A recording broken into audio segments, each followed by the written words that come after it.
Sa pamayo kan mga bareta, 6 na lalaki arestado sa anti-illegal gambling operation kang Naga PNP. Aplikasyon para sa March 2024 Civil Service Exam sa Albay. Dinagsa 2.3 million pesos na livelihood assistance. Pig distributor kang BFAR sa piling para sira sa Bicol. Piling para uma sa Banwaan kan Gubat. Pig pasairarom sa animal production training. Asin, aplikasyon para sa scholarship program kang OWA para sa mga akining OFW na taga Bicol. Bukas na.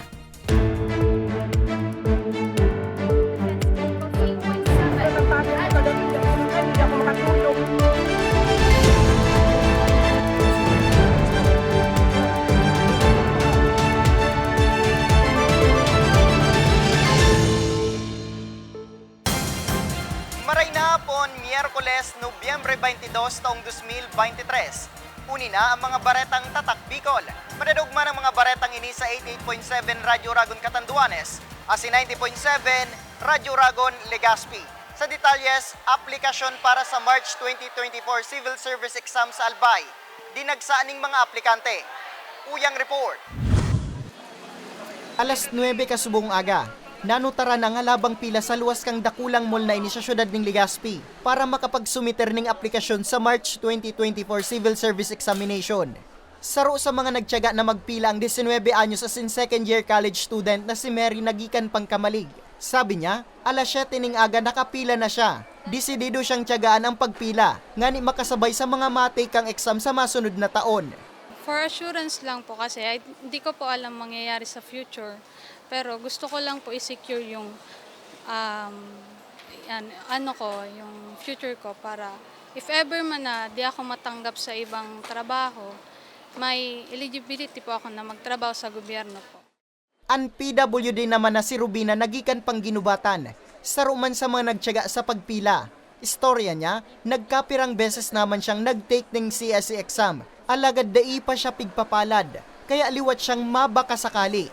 Ano lang ako ng vice mayor ng Ginubatan para makalaog sa MONS. Dati po kaya sa LGU po ako ng Ginubatan. Tapos nang nagpalit ng mayor, kumbaga sa na tanggal po sa mga job order. Para makapasok po sa government, para at least suportahan ko sa aki ko. Solo parent po kaya ako. 270 slots ang pigbubukasan kang komisyon kada aldaw. Ngunya na aldaw ang huring aldaw kang aplikasyon ngunya na simana. Kang Lunes kang opisyal ining binuksan. Asin liwat na mabukas sa Nobyembre 28 asa sa Nobyembre 30. Disyembre 4 sundo 7. Disyembre 11 sundo 14. Mantang Disyembre 18 ang pinakahuring aldaw kang aplikasyon sa probinsya. Sigun kay CSE Bicol Director Attorney Daisy Punsalan Bragais, naantisipara na ninda ang pagdagsa kan mga aplikante sa SM City Legazpi. Ulita iniman sana ang sulamenteng application center sa bilog na probinsya kan Albay. Kailangan mo mauna dahil 270 lang. Albay Field Office will be giving out numbers 270. Pag naubos yun for the day, hindi ka na. Kung hindi mo inabot yung cut-off. Pero, naka-register ka pa rin naman, I think you can use that the following day. Sa datos kang ahensya, 3,850 ang slots na pig-alukar para sa professional level, 300 sa sub-professional level, o 4,150 slots sa bilog na probinsya. Para sa mga baretang Tatak Bicol, Nomer Corporal. 6 na lalaki, arestado sa anti-illegal gambling operation na pigkondusir kang Naga PNP. May report si Jennifer Pulinar.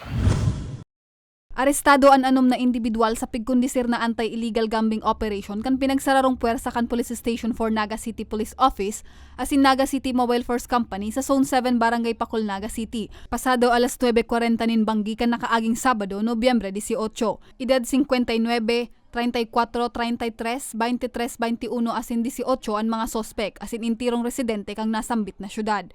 Naaresto ang mga sospek matapos natulos na aksyonan kan otoridad ang naresibing sumbong gikan sa sarong concerned citizen dapit sa nangyayaring illegal na sugal sa lugar. Sigun sa Station Commander kan Police Station 4 kan Naga City Police Office na si Police Major Antonio Per Jr., naaktuhan kan sa indang operatiba ang mga suspetsyado na nagkakawat nin billiards asin barahan na may kasabay na pusta. Nakumpiskar sa mga sospek ang 16 na pidaso nin billiard balls, 3 pidasong billiard cue, 52 na pidaso nin baraha asin 658 pesos na pamusta. Anom ang nyaon duman sa sarong bilyaran, sa sarong nagkakarawat sinda billiard game. Pero iga po sindang kuyan, bet money, nagbisin sabiyo nagpupurustahan, inaapunta pong itsasan, ano po. Nagpupurustahan, anom na kalalakihan po ang nyaon duman, gabos po arestado, tagabos sinda yung buwelto sa purustahan. Nga aram taman po baga, ang bilyar, kuyan po yan, kawat, pero pag pighaluan na po nin kwarta, lalo na kung nagpupurustahan, naglalaog na po duman si violation kan PD 1602 o ini pong anti-illegal gambling law. Nahahampang sa kasong pagbalgar sa Presidential Decree 1602 o anti-gambling law ang mga suspetsado na paramiatras na nakaluwas nin kulungan matapos na makapagpiyansa nin tigta 30,000 pesos. Sana po although sabi nga ni ka nakaka-addict relatively ang sugal, pero isipon ta po na ang satuya pong pigsusugal, ang satuya pong gibo, dahil kasiguruhan. Kaya nga ni sinasabing sugal, pwedeng gumana, pwedeng madaog. Pero mas maray siguro po, pasiguro kita perme, dahil na kita magsugal, tasayang masanakan sa tuyang sintabo, na para nakuta sa tuyang pamilya, para sa diri, para sa pang-ipukan sa tuyang mga membros ng pamilya. Katakod ka ini, asigurasyon kan PNP na mas papakusugon panindaan sa indang kampanya kontra illegal gambling. Para sa mga baretang Tatak Bicol, Jennifer Pulinar. Piling para umas sa banwaan kan gubat Sorsogon. Pigpay serarom sa Animal Production Training kang kapulisan katuwang ang TESDA. May report si May Arango. Anmadugangan ng pagkakadilihensyahan kan mga parauma sa barangay dita sa Gubat, Sorsogon. Ang rason taano tapigman ni ugot ka miyembros kang revitalized police sa barangay kan Sorsogon First Police Mobile Force Company na ipasairarom ang sa indang mga benepisyaryo sa dosing aldaw na Animal Production Training ngunya na bulan. Sa ginibong survey kaya kang kapulisan, ang pagtanom ni Paroy ang sulamente sa nanghanap buhay sa lugar. Mantang 2 beses sa naman sa sarong taon kumag-ani. Sigun sa team leader kang grupo na si Police Captain Gerson Recuenco, kulang ini para masustiniran kan mga parauma ang urual daw na pangangaipo kan sa indang pamilya. Kaya namang pigbilog ninda ang aktibidad. Naisip natin na magpakandak nito ma'am na pre-lay and lay activity leading to animal production dahil maganda ma'am yung lugar nila, presko, malinis, kaya very ma'am sa pagre-raise ng mga manok. Nangenot sa training ang Technical Education and Skills Development Authority o TESDA Bicol. Kabali sa mapigtukdo kan TESDA sa miyembros kan dita poultry farmers as in dita Women's Association ang tamang pag-atama nin manok asin ko paano ini mapapadakol. Kasabay kang aktibidad, natauan man ang mga benepisyaryo nin 25 gunakan. 4 na sako nin pellet o pagkakanin manok. Nagpatugdog man magining kubo o chicken barn, maipigtauman na gardening tools. Yung mga kapulisan nyo po, nandito po sa barangay nyo para hindi lang masiguro natin yung peace and order ng barangay, kundi ma-strengthen din natin yung barangay-based institution natin. Apwera kay ni, nagkondusir man ang grupo ni Sarong Aldaw na meat processing training para sa 30 iba pang napiling benepisyaryo sa nasambit na barangay. Para sa mga baretang Tatak Bicol, May Arango. Proseso sa pag-apply sa scholarship program kang OWA para sa mga akining OFW na taga Bicol, Aramon, asin, BFAR Bicol, nagtauning dugang pangkabuhayan sa piling parasira sa Bicol. Yan na siniba pang bareta sa samuyang pagbabalik. Tucked away in the province of Albay, known for its perfectly shaped Mayon volcano, Misibis Bay Resort, a locally owned 5-hectare private island resort. The resort is ready for all those looking to balance tranquility and adventure. This tropical destination is where guests can either choose to relax under the palm trees or have an adventure under the sun. It features modern and luxurious rooms and villas, recreational facilities, and sophisticated services.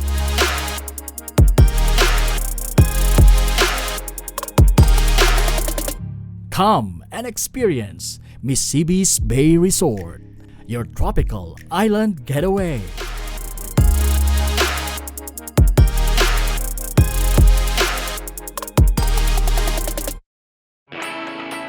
Naghahanap ka ba ng trabaho?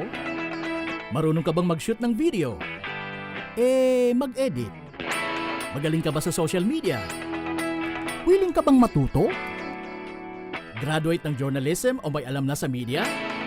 Apply na dahil naghahanap kami ng videographers para sa Camarines Norte, Sorsogon, Camarines Sur, Catanduanes at Masbate. Ipadala ang inyong resume sa actioncallcenter@gmail.com at maging pinakabagong miyembro ng aming team. Tara na! Apply na!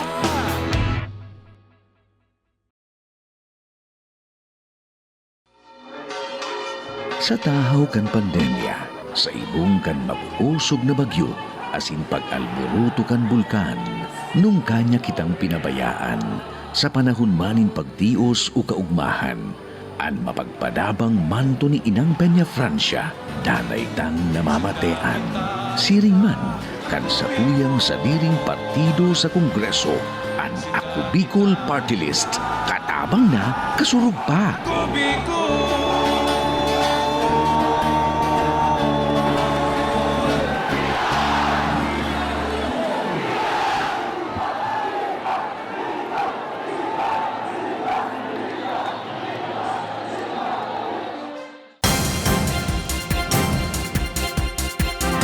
Nagbabalik ang Ako Bicol Online TV, aplikasyon para sa scholarship program kang OWA, para sa mga aki kang OFW na taga Bicol.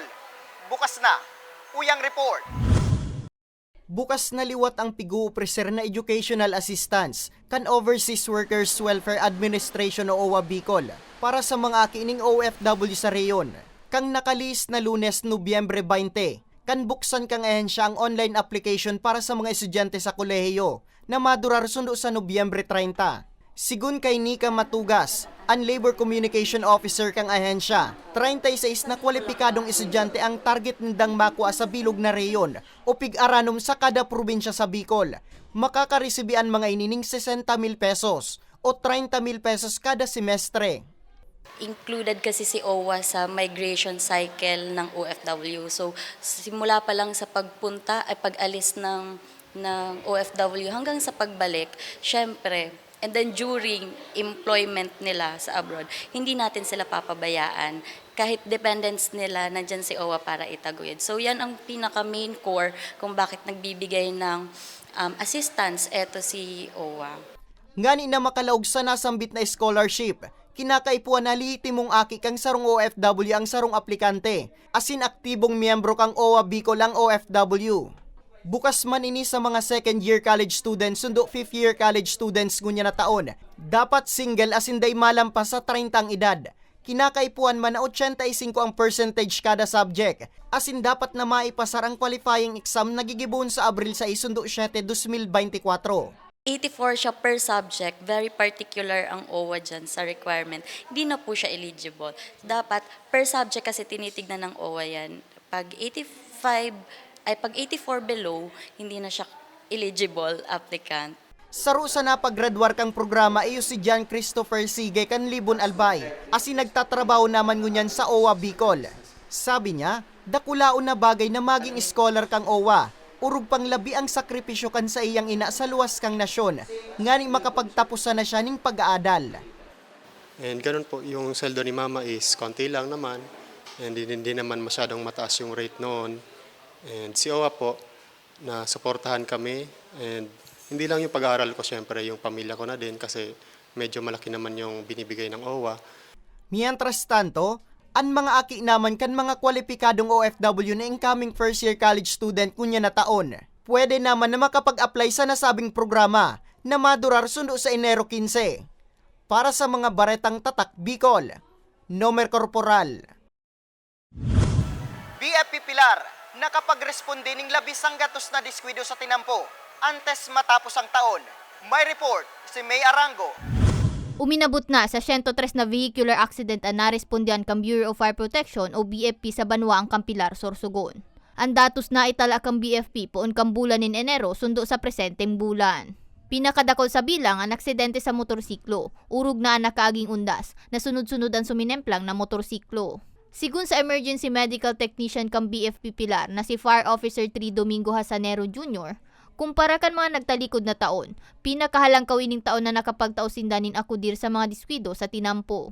Naging proactive po yung fire marshal namin. With regards po sa namin, dahil sa napansin namin, is gumawa po siya ng mga sulat requesting from DPWH kung ano po yung magiging tulong po nila or may gagawa nila po sa lugar namin. Kasi sa karamihan po ng aksidente, nagpadala po kami ng sulat kung anong mga markings, kung kailangan ba ng original markers or mga signages para po makaiwas din po yung mga motorista sa aksidente.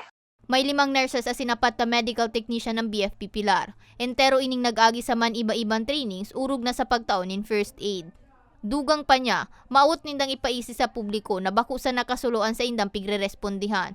Bukas man sinda sa pagtataong asistensya sa anuman na klase nin emerhensya. Ang ano ko lang po sa dito lalo dito sa Pilar, kung kailangan po nila ng asistensya mula sa Bureau of Fire po, open po yung cellphone number namin. Ang hotline number po namin is 0946-340-6968. Ay ano pong aksidente, kung kailangan po ng rescue, sunog, lahat po man-made or natural cause ng incident, pwede po kami available po yung Bureau of Fire Protection Pilar Fire Station po. Sa ngunyan, masibot ang istasyon huli ta holiday season na naman. Para sa mga baretang tatak Bicol, May Arango. 12 milyones pesos na tabang pangkabuhayan. Pig-distribuer kang BFAR sa mga parasira sa Bicol. Sa irarom kang sa indang saad program. Detalye sa report ni Jennifer Pulinar. Liwat na nanaonin livelihood assistance ang Bureau of Fisheries and Aquatic Resources sa mga parasira sa Bicol, sa lindongkan sa indang Special Area for Agricultural Development o BFAR saad program. Kabale sa mga benepisyaryo ang Poblacion Fiber Folk Association sa Barcelona, Sorsogon, na nakaresibin nin 21 units nin fiberglass kanot type na bangka o kasko na may kasabay ng paddle. Nakaresibi man nin 4 na toneladang seaweed propagules ang Biog Aquamarine Fisher Folk Association sa Gigmoto, Catanduanes. Sigun kay Weng Briones, tagapagtaram kan BFAR Bicol, iniyan phase 2 kan BFAR saad program. Ngunya na taon, 2,318,635 pesos ang nagamit na pondo para sa nasambit na asistensya. Bawat probinsya, bawat munisipyo, iga po kaming inaapod na Community Development Officer. Itong mga identified na igwa kita, so may coordination po yan sa local government unit, and then upon coordination, igwa po kitang mga sinasubmit po ang LGU na kung si isay ang mga nag-qualify na beneficiaryo. Apwera sa duwang nasambitang asosasyon, natawan manin 27 bags nin pre-starter feeds, 187 bags nin starter feeds, 352 na bag nin grower feeds asin 187 bags nin finisher feeds ang Fisher Folk and Farmers Association sa Guwa, Camarines Sur. Mantang 32 na units nin marine engines ang ipigtaoman sa Dapdap Sabang Mabuhay Fisher Folk Association sa Bulusan, Sorsogon. Ang BFAR Bicol po, ang permiman pong maawot is to help our fisher folk sa panginginot kan samuyang regional director na si RD Ariel Pioquinto. Ang padagos man po ang samuyang pagtabang sa satuyang mga parasira. Pero padagos man po ang pag-remind me sa satuyang mga parasira na alagaan ang mga gabos na itinataong intervention kang gobyerno. Ang pagpauswag po kan sa indang mga livelihood, nakasalalay po yan sa kooperasyon ninda. So kung paano ninda aatama itong mga interventions, mga mihuras na itinatao kang gobyerno. Mientras tanto, obheto kan BFAR na maiangat ang kabuhayan kan mga tios na parasira sa rehiyon sa paagi kan pagtao sa mga ininin suitable livelihood opportunities sa lindongkan saad program. Para sa mga baretang tatak Bicol, Jennifer Pulinar. Asin yan ang katripunan kan mga istoryang tatak Bicol. 33 na aldaw na sana. Paskuna. Ako si Nomer Corporal. Salamat!